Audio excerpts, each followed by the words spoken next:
おはようございます。舞台美術大道具の寺岡です。前回車と付け所有の隙間を防ぐ合板を切り出しました。今回はこちらの合板を車に取り付けていきます。初めてエブリー書院の動画をご覧になる方は以前の動画からご覧ください。エブリー上院じゃなくてエブリー書院ということでやってみようと思います。外に押し出すと荷台の中は本来の広さで、車よりはみ出たところに机付きの出窓がついているという、そういう作りで考えています。それではこちらの合板を取り付けていきます。固定方法なんですが、こちらとこちらに穴が開いていて、このプラスチックの部品が蓋がしてありました。この穴を使って上は固定しようと思います。ここはバックドアの長板を固定するためのボルトが入っていて、ナットで締めて固定できるようにするための穴です。付け所有を出した時の固定はこの上と床に固定して、両サイドには力がかからない予定なので、側面は両面テープで留めようと思います。両面テープで無理があるようならビスで締めるか、別の何か違う方法で留めたいと思います。またご覧のように合板と車体の間に隙間があります。これも後ほど何かで埋めていきます。それではバックドアのボルトを使って合板を取り付ける下地をつけていきます。このボルトに高ナットをつけていきます。高ナットをつけることにより、ここにボルトで固定できるようになります。ちなみに 8mm のナットで高さは 30mm です。高ナットが長く天井より飛び出ているのでレンチで締めています。もっと短い高ナットも売っていますが、買いに行ったお店ではこれが一番短かったです。高ナットがつきました。先ほど説明した通り、高ナットが天井から出ていますが、ここに材料をつけて隙間パネルの合板をつける下地にします。それで横から見ると車の天井が水平ではなく斜めになっています。天井と隙間パネルの合板の角度、勾配が合うように下地の角も斜めにします。天井に材料を当てて、車の側面に描いた線が隙間パネルの合板の位置なので、それと平行になるようにベニヤを当てて勾配を出してベニヤに墨を出しました。今車から移したこの勾配を GS スクエアに移して、こちらの角材の方にも勾配を出しました。ここの部分を削っていきます。高めだったので逆から削ります。こちらビスを打っていたので、こちらもビスを打ってずれないようにしてカンナで削っていきます。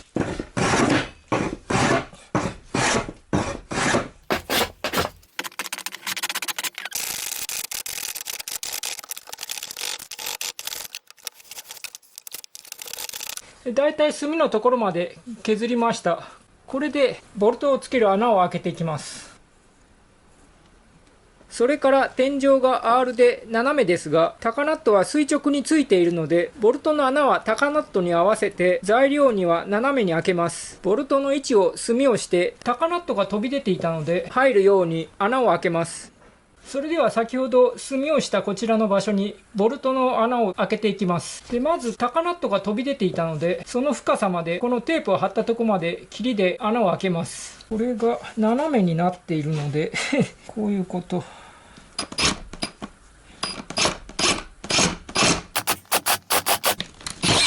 まず高ナットの飛び出ていただけ穴を開けました。これでボルトを通す穴を開けていきます。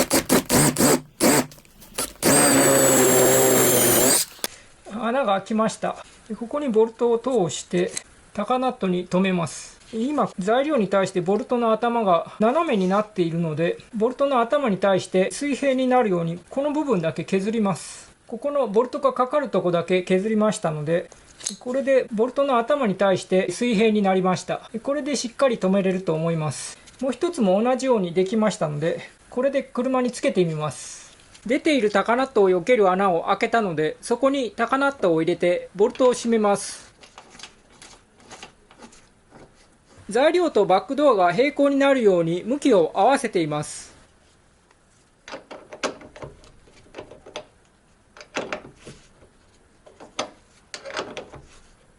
車ごと揺れるのでしっかり止まっています。同じようにして反対側もつけました。外していた合板をビスで留めていきます。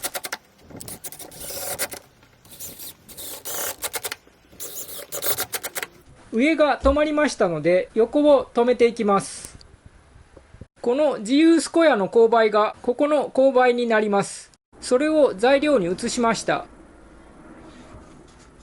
ここを切って合板のつなぎと車の下地にします。切ってきました。車のここに下地としてつけます。車体の接地面がカーブしているので、下地材の方を合うように削りました。これで下地材を車体に合わせて、まず上の合板を1箇所留めます。その後、下の合板を2箇所留め、上の合板の2箇所目を留めました。鉛筆で墨を出してここはカットします。同じように逆側も横を留めます。こちらの下地は削らなくても車体にぴったりでした。多分先につけた運転席側が歪んでいたのだと思います。何しろ平成13年式19年前の車なので、まあ歪んでいてもおかしくないと思います。こちらも下地の出ているところをカットしてきます。両サイドの下地の出ているところを丸ノコでカットしてきました。これで横の合板の下地がつきました。次は上と横の合板をつなぎます。この材料を下地にします。内側の面を合わせてビス止めします。逆も同じように留めていきます。これで上と両サイド三方の合板が一つになりました。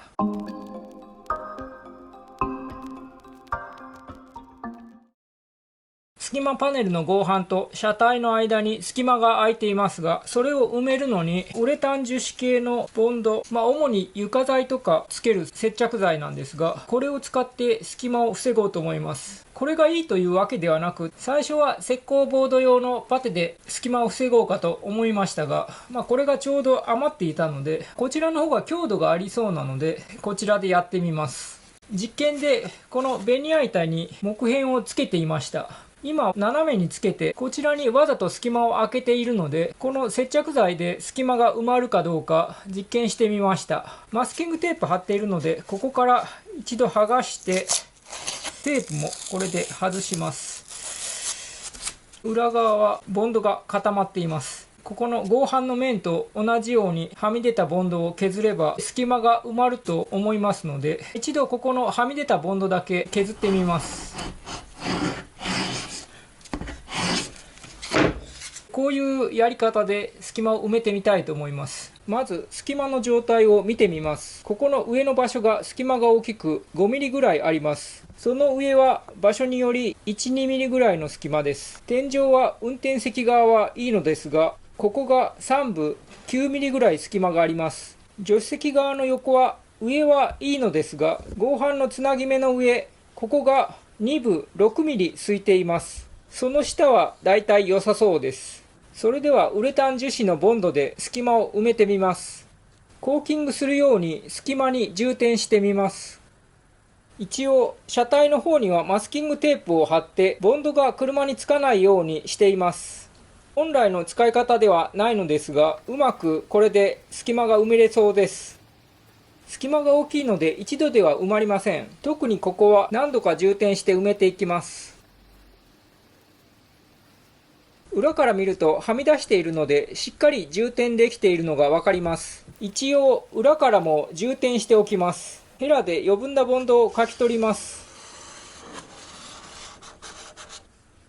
使うヘラはこれです。昔油絵を描いていたので、その時に使っていたもので、油絵用ではないのですが、確かケーキなど料理用のヘラです。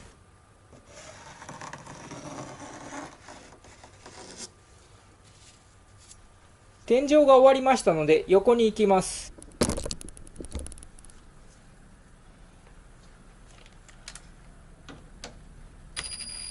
こちらは隙間が少なく充填しにくいので、一度外して合板の断面にボンドを塗っていきます。合板の部分にボンドを塗りました。これを本体に押し付けてビスで上の合板とつなぎます。それでボンドで埋めていきます。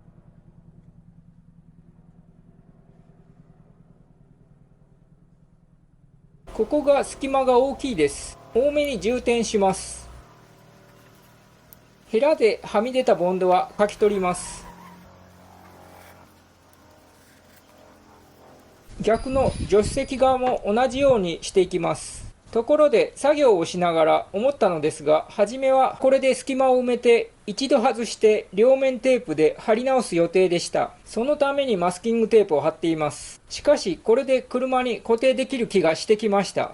というか、間にマスキングテープが入っているだけで作業自体はボンドで留めているのと同じです。と説明しているうちに次の作業になりました。これはここに入れる付け書院の幅と隙間クリアランスの長さを足した棒です。これを付け書院の代わりに入れて合板の開口の幅を固定します。下はきつくてちょうどいいのですが、上は幅が広いようなので緩くて落ちそうなのでビスで留めます。つまり今は開口が大きいのでビスで寄せて予定の開口のサイズにしています。先ほどの話の続きですが、このボンドは隙間を埋めるだけの予定でしたが、これで合板が固定できそうです。問題は間にマスキングテープが入っているので、それでも十分止まるかということですが、とりあえずボンドが乾いてから確認してみます。ちなみにこのボンドがパテ代わりになるかということですが、乾き出す時間が早いのとボンドが緩く垂れやすいので使いにくいと思います。しかしパテより強度があるので場所により有効だと思います。それとボンドが硬いので紙やすりで削るのは結構大変だと思います。また本来の使い方ではないので時間が経つと何か問題が出てくるかもしれません。このようにして三方の隙間が埋まりました。車内側からも同じように三方の隙間を埋めました。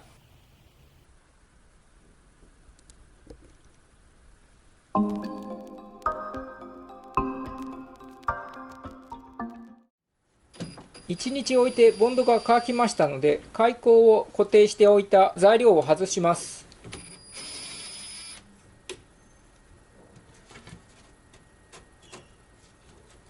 ボンドでついているか試しに合板を持って揺らしてみます。大丈夫そうです。逆も試してみます。下の方が外れやすいので下を持って揺らしてみます。結構強めに揺らしても車ごと揺れるのでしっかり止まっていそうです。マスキングテープのところで一度外して両面テープで固定の予定でしたが、これの方がしっかり止まりそうなのでこの状態で進めてみます。今後これで外れたら予定通り両面テープや車にビスを打つなどして固定しようと思います。はみ出たボンドはヘラでかき取りましたが、固まると膨張するのかボンドがはみ出しています。ちなみにはみ出したボンドは盛り上がっていて、見た目が溶接のビートのような感じです。とりあえず車と合板の角は固定のため残しておいて、それ以外の合板の表面についているボンドをのみで削り取ります。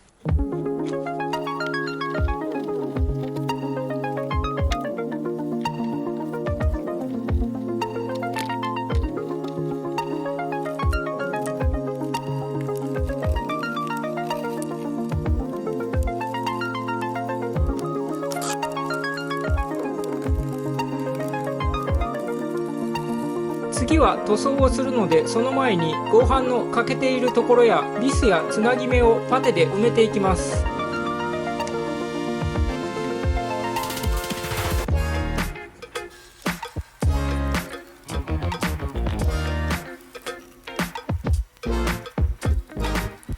指にパテをつけて角をパテ埋めしていきます。これははみ出したボンドがデコボコやいびつなので、指でパテをかけて表面を滑らかにしておこうと思います。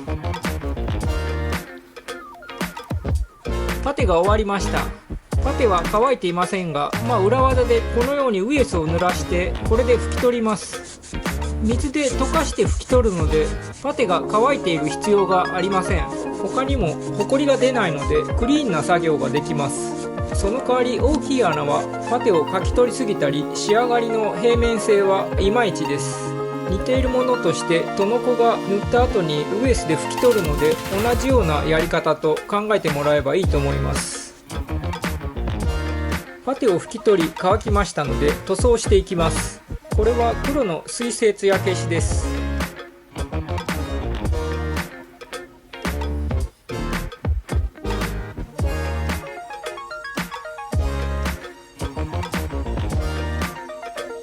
側面も塗っていきます。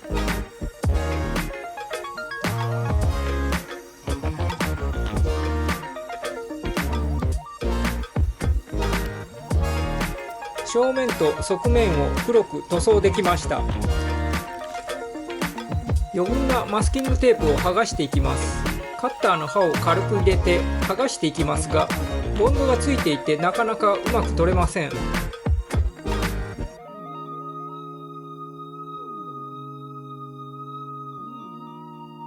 なんとか余分なマスキングテープを剥がしました。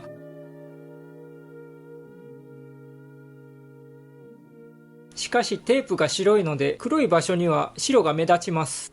そこでベニヤ板にマスキングテープを貼り、黒く塗ったものを用意しました。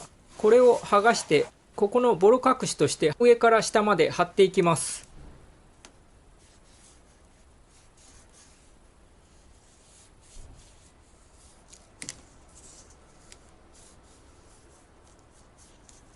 上の余分なところをカットします。ここはカーブしているので一度カットします。そのまま貼っていくとシワになりそうなので、カーブしているところは別で貼っていきます。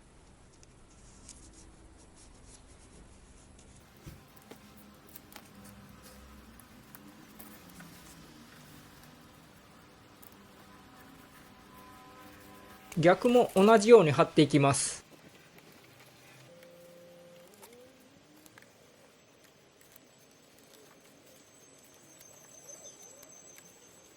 マスキングテープをきつく押さえたら塗料が剥げましたのでタッチアップしておきます。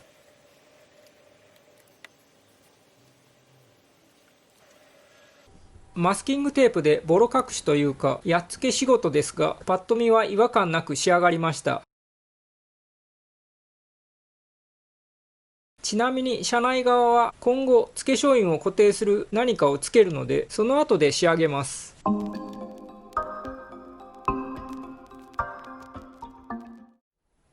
それではこのモヘアシールを貼っていきます。これは 6mm の毛がついたシールです。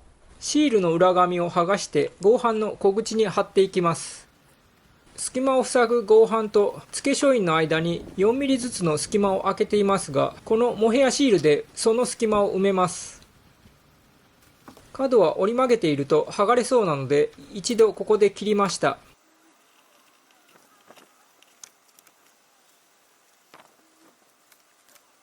床以外にモヘアシールが貼れました。これで隙間パネルの外側、車の後ろ側だけですができました。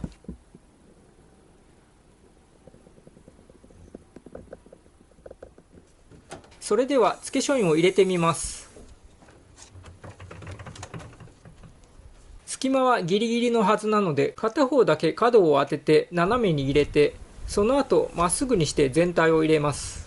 モヘアシールがあるので抵抗がありますが入りました。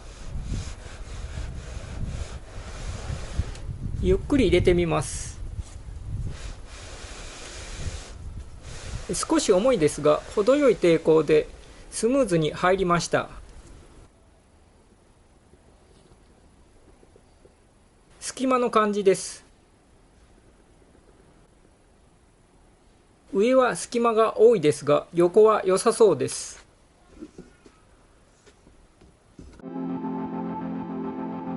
引き出してみます。引く力はちょっと重いかなという感じでちょうど良さそうです。走行中は付け書印は車内に入れておくのですが、普通に運転する限りでは動いて外れるようなことはなさそうです。付け書印を出した状態での隙間です。これも問題なさそうです。今回は最後の調整で手こずって大変になるかと思っていましたが、あっけなく収まりました。やらせなしのまぐれですがスムーズにいって良かったです。